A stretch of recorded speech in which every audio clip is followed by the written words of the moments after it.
Well, I want to welcome Prime Minister Netanyahu and the entire Israeli delegation back to the White House, back to the Oval Office. This visit obviously comes at a critical time.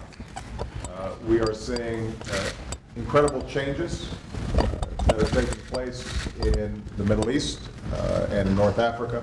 We have seen the terrible bloodshed that's going on in Syria, the democratic transition that's taking place in Egypt, and in the midst of this, we have an island of democracy and one of our greatest allies in Israel. As I've said repeatedly, the bond between our two countries is unbreakable. My personal commitment, a commitment that is consistent with the history of other occupants of this Oval Office, our commitment to the security of Israel is rock solid. And as I've said to the Prime Minister in every single one of our meetings, the United States will always have Israel's back when it comes to Israel's security. This is a bond that is based not only on our mutual security interests and economic interests, but is also based on common values and the incredible people-to-people contacts that we have between our two countries. During the course of this meeting, we'll talk about the regional issues that are taking place, and I look forward to the Prime Minister sharing with me his ideas about how we can increase the prospects of peace and security in the region. We will discuss the issues that continue to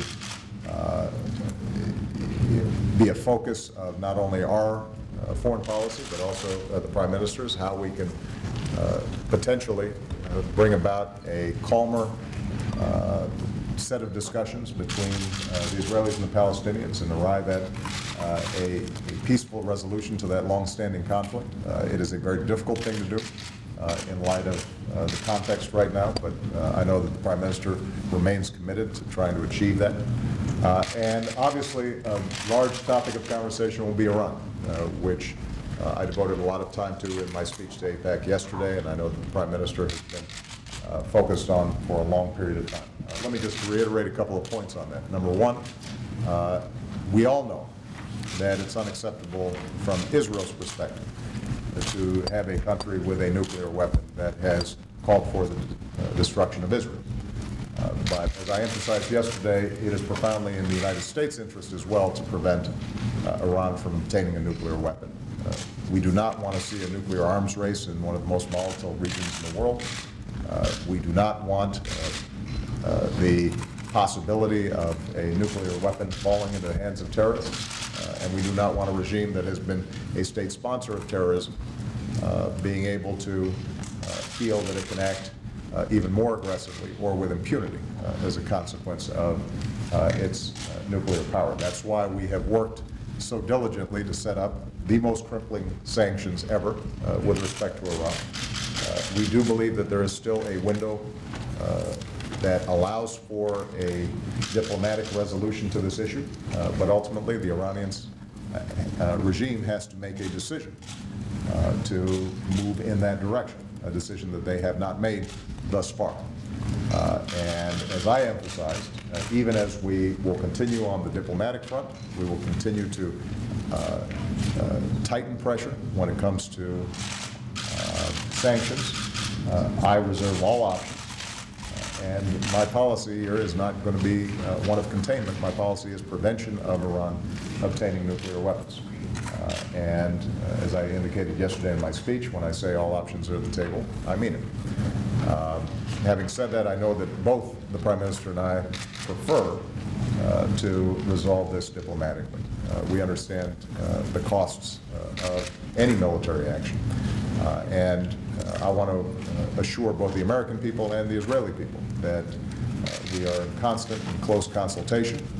I think the levels of coordination and consultation between our militaries and our intelligence, not just on this issue, but on a broad range of issues, has been unprecedented.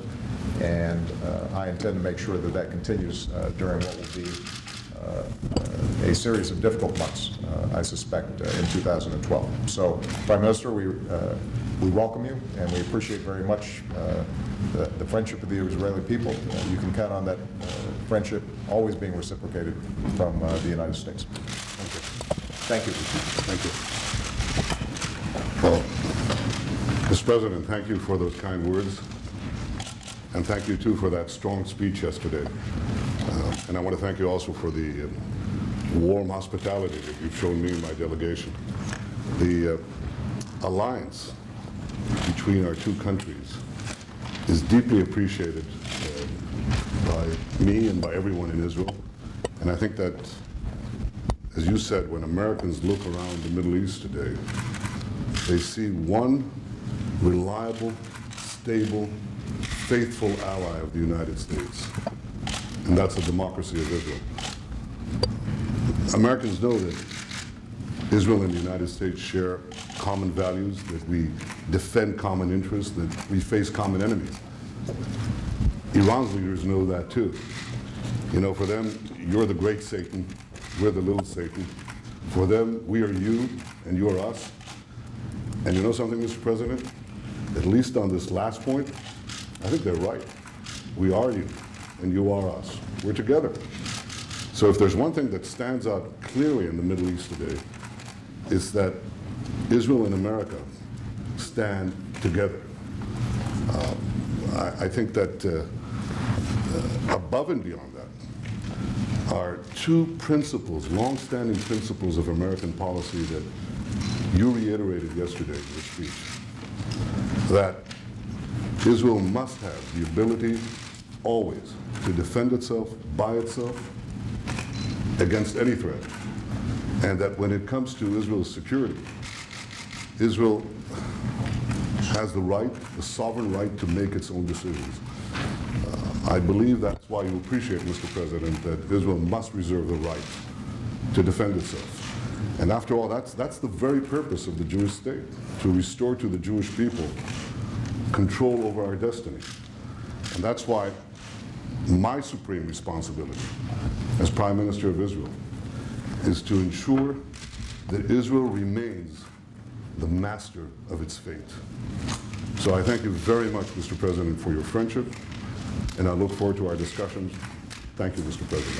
Thank you.